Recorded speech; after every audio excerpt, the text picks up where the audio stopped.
We Are Workplace, and our design think tank focuses on creating new typologies for the high street and its locality in the era of home working.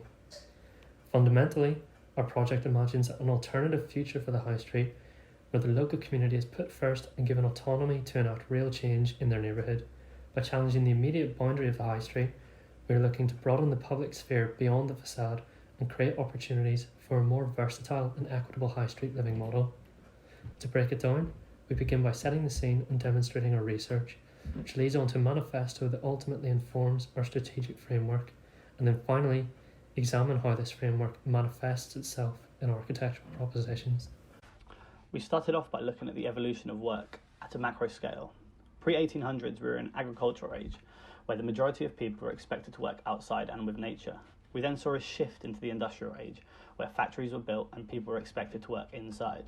Moving even further began the hunt for the corner office. With the information age came large office buildings built all over cities.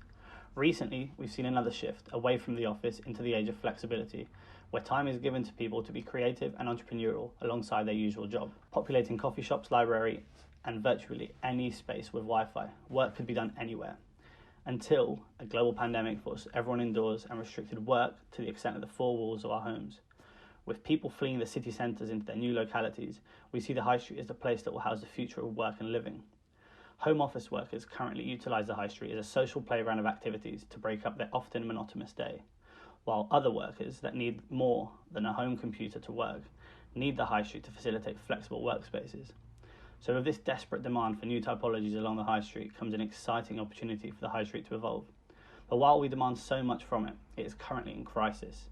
Store closures have been rapidly increasing along the years, and from January to June of 2020 alone, 6,000 stores were closed along the high street. With this comes a huge loss of sense of place, and what originally made the high street so important. We imagine two dystopian future states of the high street in 20 years.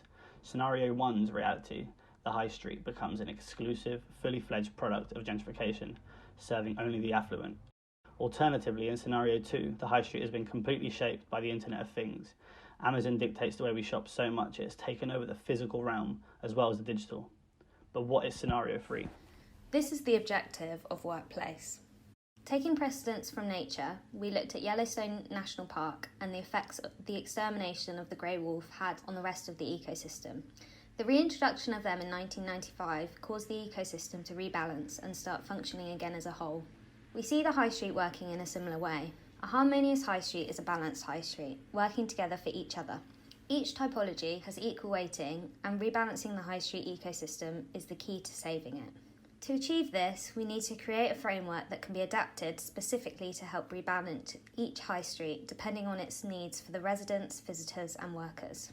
For this framework, we looked at Yangel for inspiration. First comes life, then spaces, and only after that buildings.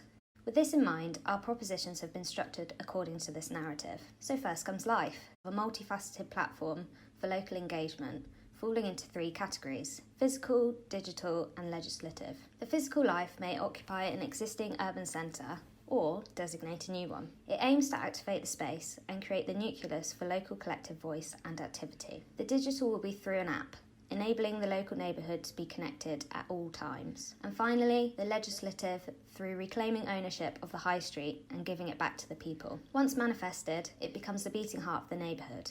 After life comes space. The space is made up of a more civic street that puts pedestrians over cars and creates spaces to dwell. The pocket parks are smaller green oases which link the larger parks, forming a healthier street. And finally, the cultural corridor, which reclaims one building per block on the high street and forms a cultural hub for community engagement and events. And finally, after space comes buildings. Whilst many perceive the high street as limited to just the road and facing shops, we see a huge amount of untapped potential in vacant spaces along, behind and above the main facade. The key moves encompassed in buildings all look to challenge the depth of the high street. Firstly, dynamic facades create a more complex and exciting interaction with the shopfront. Secondly, a radical approach to the overall arrangement of shop units in the form of a new model, flipping product and process. And finally, revitalising vacant spaces will house new typologies along the high street. The three layers of life, space and buildings come together to create the framework for future high street developments. By investigating two high streets that offer a contrasting set of conditions, It will ensure that responses are contextual and can be applied to a wider variety of high streets in general. So our selected sites are Stoke Newington, Church Street and Kingsland Road in Dalston, both example opposite situations. Whilst Kingsland Road is abrupt in the physical presence, Church Street is inviting. Looking at the history, it's clear to see the differences. Kingsland Road's a primary route into London, whereas Church Street's secondary. Therefore, the difference in scale has informed their respective evolutions. Church Street, though, has become gentrified in the last 20 years and now tailors itself to a minority. But in contrast, Dalston still offers a great mix of communities that thrive together. Speaking to local residents of both streets has highlighted that in general, neither offer a successful level of pedestrian experience or equity. Understanding the ecosystem of both high streets highlights many challenges that have led to both being unsatisfactory for their future roles. So by finding ways through architectural design that balances this ecosystem, it will be able to evolve into a place that offers a wider variety of pleasure and necessity. These two words are what mirror workplace, and the following proposals demonstrate how the future high street model can successfully cater to this. We start by looking at Kingsland High Street.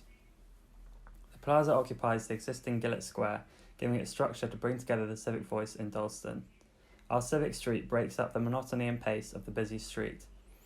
Activated voids along the high street facilitate the heritage and culture of the area and provide new workspace. The introduction of a new park brings green space to the heart of the locality. With minimal intervention, the Civic Plaza aims to embrace the sociable freedom of Dalston's existing Gillett Square, overlooked by residential units and providing opportunities for exchange and engagement through its mixed community programme. Extensive circulation and public art installation connects the plaza with the Civic Street. Colonnades on both sides restore priority to pedestrians and reinstate time and purpose to the high street journey.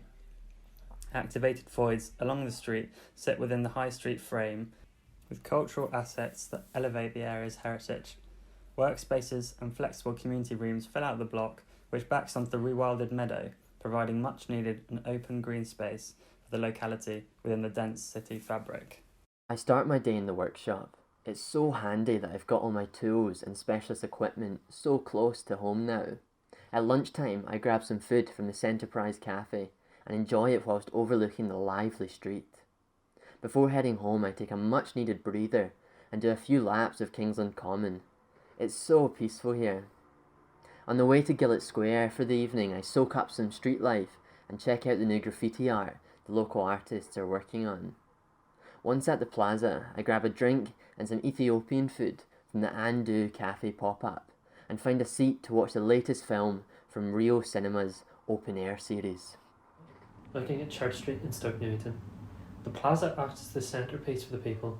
The spaces that extend the realm of the high street aim to encourage slower and more insightful interactions. Finally, the buildings that populate the high street must be pushed to work harder by fundamentally becoming more civic and engaging. A vacant site at the centre of Church Street forms the new plaza, a sunken space for music performance, theatre and weekend markets. The new square is the beating heart of the high street. It connects to the new civic street where pedestrians and nature have reclaimed the space where cars once roamed.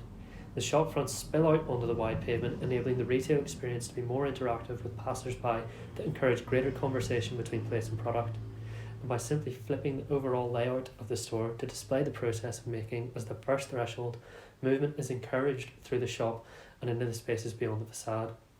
The new floor of residential units have been introduced to activate the rear elevation of the blocks and ensure that the high street becomes a place with a stronger sense of locality. These units have a direct connection to the quarters that sit beyond. The one you see at present being the gastronomy quarter that features a large chimney paying tribute to the once thriving Jewish polity industry that stands as a new cultural wayfinder. The vacant spaces have been transformed into a quarter that now caters to the multicultural community of Stoke Newington.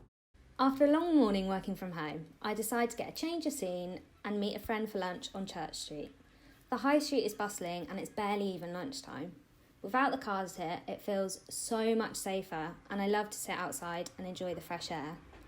I walk past Bridgewood and Nizzard. It's just been renovated as part of the workplace scheme and it's amazing to see the instruments being made right from the street. I scan the QR code and find out there's a workshop on this weekend where you can get involved with making, so I sign myself up. I'm meeting Lana in the gastronomy quarter and pass through the cultural corridor allotments, where there are some locals gardening. The herbs smell beautiful and it's making me so hungry. We get food from a new pop-up run by local Jewish students. I have to tell my friends about this. On the way back home, we pass the plaza and listen to the Stoke Newington Jazz Quartet for a bit. It's so great they've got such a good space to perform now.